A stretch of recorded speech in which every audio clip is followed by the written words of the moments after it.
Good morning, church. By my count, this is the 9th Sunday that we've had the virtual worship. Hope it's the last one. Hopefully, prayerfully, next Sunday we'll be able to meet together at the building in modified circumstances, of course, but still be together, and I look forward to seeing you at that particular time. A couple of days ago, someone asked me, knowing that I'm a big sports fan, what are you watching on TV now that there's no live sports? And when I got to thinking about it, there is some live sports going on.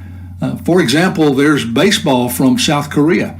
And you look at that particular picture, it looks like there's some people in the stands. But when you look closely, they're cardboard cutouts of fans. There's no fans in the stadium. And that may, unfortunately, be the way it is in a lot of sports venues over the next few months until we get back to some kind of normal. But I'm not into South Korean baseball because it comes on at 4:30 in the morning, and I'm not into 4:30 in the morning watching some kind of sports. But there's other sports live on every once in a while as well. There was the National Cornhole Championship. I didn't get into that very much. And also I caught a little bit of this. It's the National Stone Skipping Championship. National Stone Skipping Championship.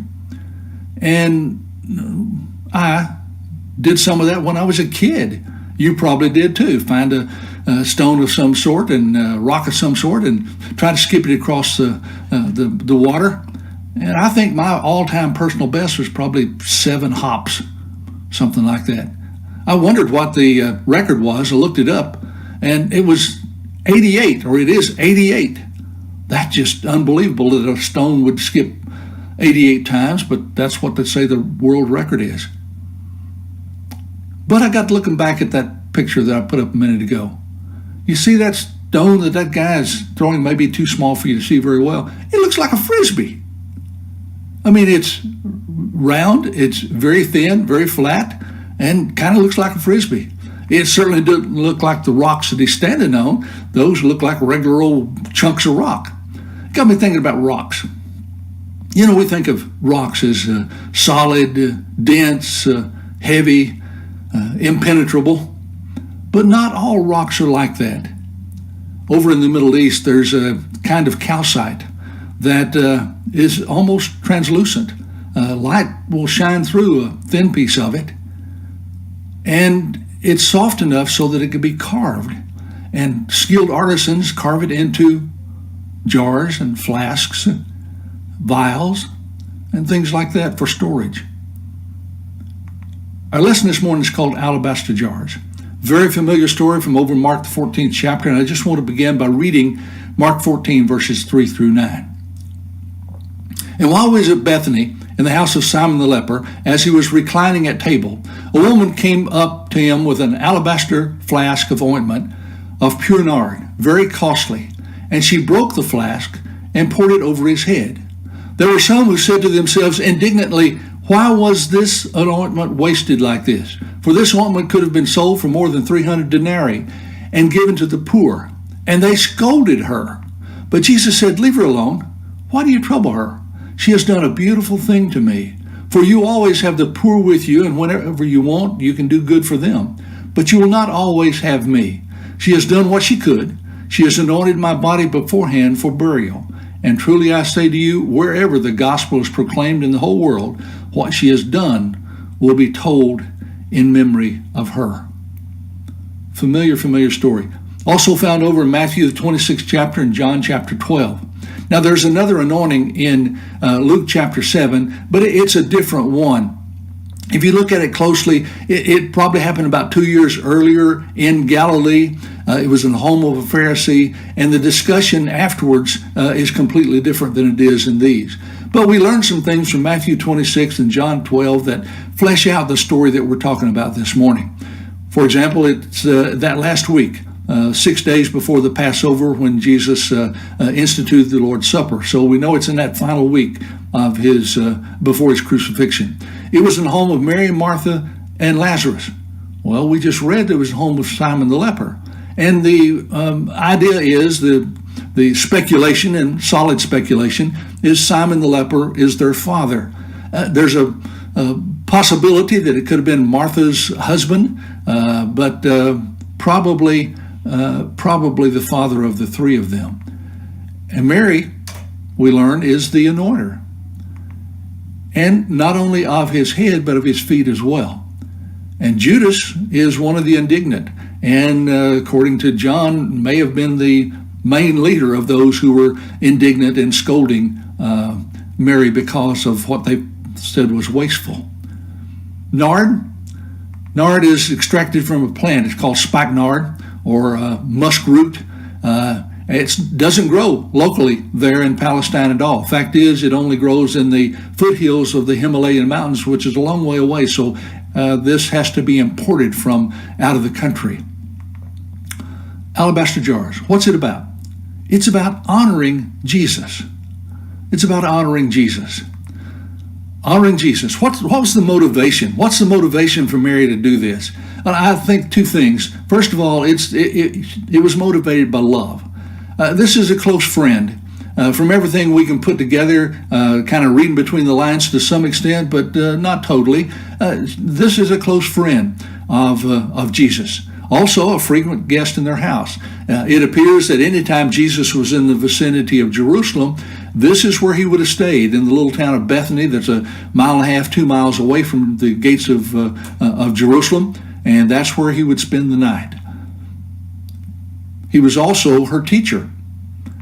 You remember the story of Mary and Martha, when Martha is busy with preparing the food, and Mary, it says, sat at the Lord's feet and listened to his teaching, Luke 10 and verse 39. So it was his teacher. And there's some teachers that I've had in the past that influenced me greatly, and I have a great love for them. And she did as well. So out of love, she's doing this. Also out of gratitude. Thinking about it a minute. Simon the leper, either her father or her brother-in-law, one or the other. The leper. Well, lepers are supposed to be away from society. They're not supposed to be anywhere close to people who don't have leprosy, and they're outcasts. But this one obviously has been healed, probably by Jesus. Again, that's kind of reading between the lines, but she would have a great deal of gratitude if her father, a leper, banned, outcast, not able to be part of the family at all, is now able to be part of the family because he has been healed. So, great deal of gratitude there. But not just that. Lazarus was one of those reclining with him at table. John 12 and verse 2. Her brother, Lazarus, who was dead, had been in the tomb for quite a while. Now he is at the table reclining with Jesus. A lot of gratitude there. So the motivation is love and gratitude. Why does she do this? Because she recognizes what Jesus has done for her, and she's responded out of love and out of gratitude. What about the gift? Let's talk about the gift a little bit. The jar is broken, Jesus anointed. Very simple couple of verses there. But it's a forbidden action in that culture. There's no way in the world that she should be doing this. This is not her husband. And in that culture, for a woman to come up to a man that's not her husband and pour this perfume on his head would be outrageous action. And it doesn't end there, because John 12 and verse 3 said she wiped his feet with her hair. In that culture, a woman's hair was especially thought of as being something that she did not show to everyone. After a Jewish woman was married, only her husband could see her hair. She would wear a wig or a covering over her head all the time. So a woman's hair was very, very special. And she touched him with her hair. This is absolutely outrageous action in the culture of that day and time. And it may have been her dowry. Dowry is something that the woman gathered up and was paid to the husband's family, sort of as the way of getting the woman's hand in marriage. This may have been her dowry. This may have been what would have guaranteed her a high-class marriage in that day and time of arranged marriage. So she may have wasted her dowry. Some viewed it as wasteful. We know that from the story. But Jesus called it very fitting and proper thing for her to do. So we have this dynamic between those who thought it was indignant versus Jesus who thought it was fitting. The gift. But it's not just a gift. It's an exceptional gift. The jar was broken. That jar was probably a work of art. But now it's been broken. It can't be used again. The seal was such that the way that you got into it when you wanted to open it was to break the neck of the jar off so that you had access to the contents. So the jar was broken. And John 12 verse 3 says that this was made from pure nard. The word means genuine. It was genuine nard. Well, you ladies probably know the difference between genuine and fake perfume. You can buy Chanel No. 5 for $300 an ounce, the pure stuff, or you can get Element No. 5, which is a ripoff, for $6 an ounce, a whole lot cheaper. Supposed to smell a great deal like it. But there's a difference between pure nard and adulterated nard, just as there is with perfume today. This is made from pure nard, and it's an extravagant gift. Only the rich were able to afford nard. For example, Nero was known for using nard, and using so much nard that he's criticized by the senators, and history records that they talked about how he reeked of nard, too much nard, too many times. And it says a pound of expensive ointment, John 12 and verse 3. A pound.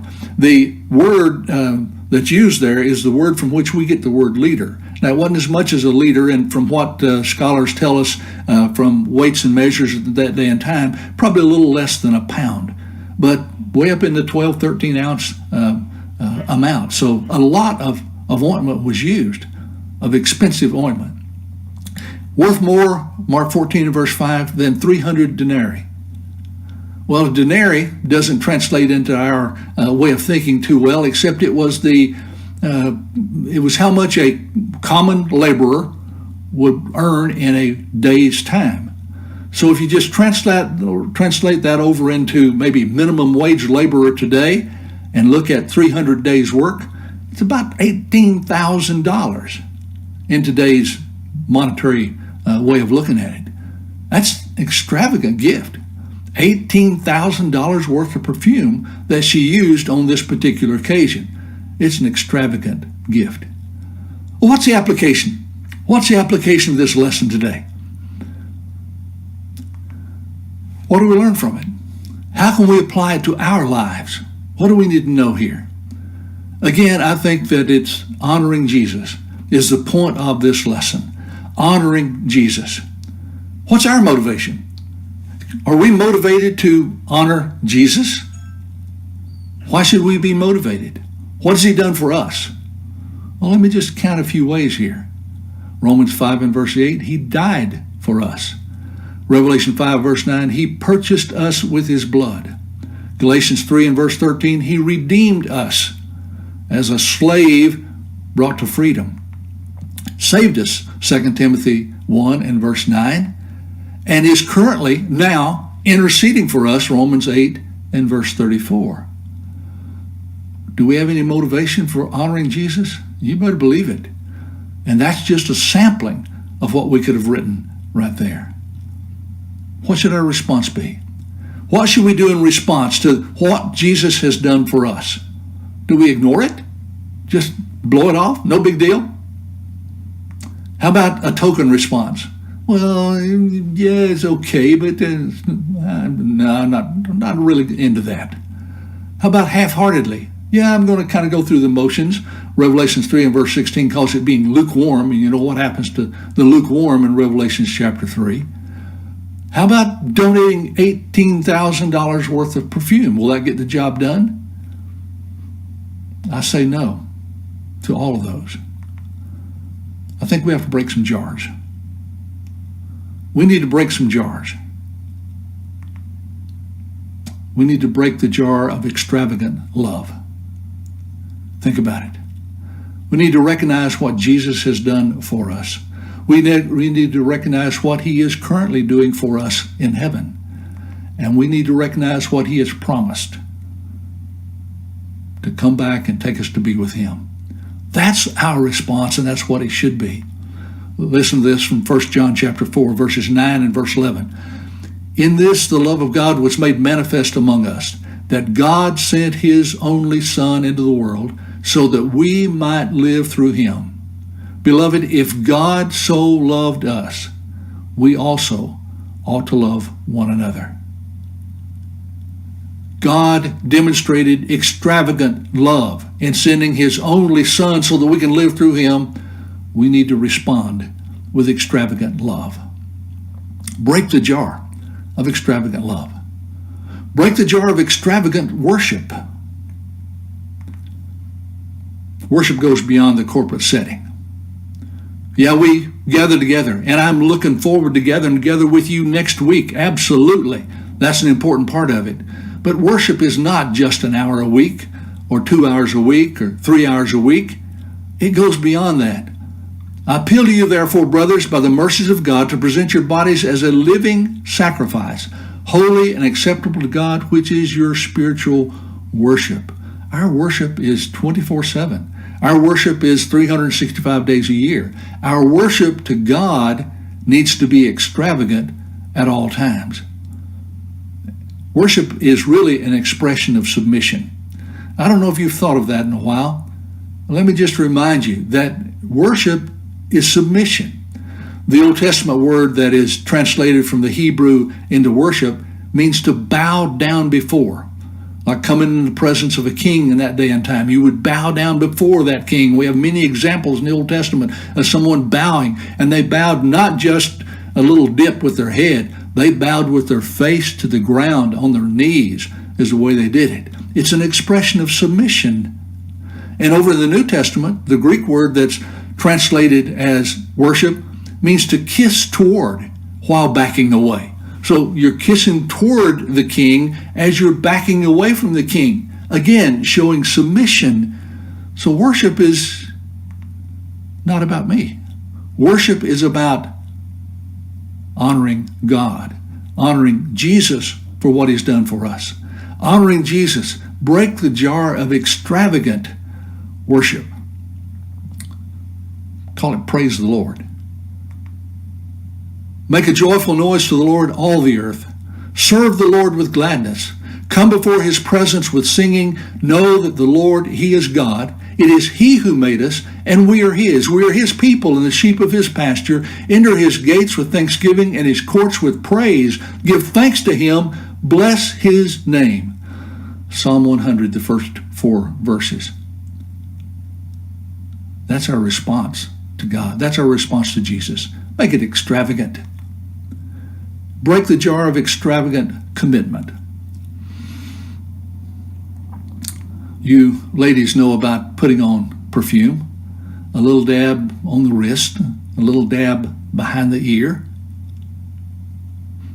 That's the way our commitment is sometimes. Yeah, we're just going to put a little dab into our worship. We're going to put just a little dab into our love. We're just going to put a little dab of commitment. We're not going to go whole hog by any means. We need to break the jar of extravagant commitment. She poured it over his head. A pound of it. She poured it over his head. Mark 14 and verse 3. The house was filled with the fragrance of the... I don't doubt it. I don't doubt it. If a pound of nard had been pure nard, poured over his head and runs down to his feet, it's going to smell up the whole house. Does your commitment smell up the whole house? Or do you have it compartmentalized? Oh, yeah, I'll do a little bit every once in a while, but I'm not really committed to this. It needs to be with no hesitancy, no reluctance. Listen to what it says. And it said to all, if anyone would come after me, let him deny himself and take up his cross daily and follow me. Luke 9 and verse 23. Breaking the jar of extravagant commitment means doing it genuinely. Remember, that was pure nard. Love one another earnestly from a pure heart. From a pure heart. 1 Peter 1 and verse 22. And that commitment needs to be completely. Needs to be completely. 2 Corinthians 8 and verse 5, talking about the churches of Macedonia, says they gave themselves first of all to the Lord, and then by the will of God also to us. Well, look at this. I give thanks to you, O Lord my God, with my whole heart, and I will glorify your name forever. Psalm 86 and verse 12. And then that familiar passage from Ephesians chapter 6, put on the whole armor of God, that you may stand against the schemes of the devil. Completely, wholly, purely, genuinely, break the jar. Break the jar. So honoring Jesus, our response should be breaking the jar of extravagant love, of extravagant worship, of extravagant commitment. You know, when we meet together and there's a sermon, at the end of the sermon, almost always for the last 150 years or 200 years or so, there has been an invitation song. And the invitation song that came to my mind with this particular lesson was this one. All to Jesus I surrender. All to him I freely give. I will ever love and trust him. In his presence daily live. Sung by Vendeventer, 1896. That's the lesson for today. Have a good day. God bless you. Hope to see you next week.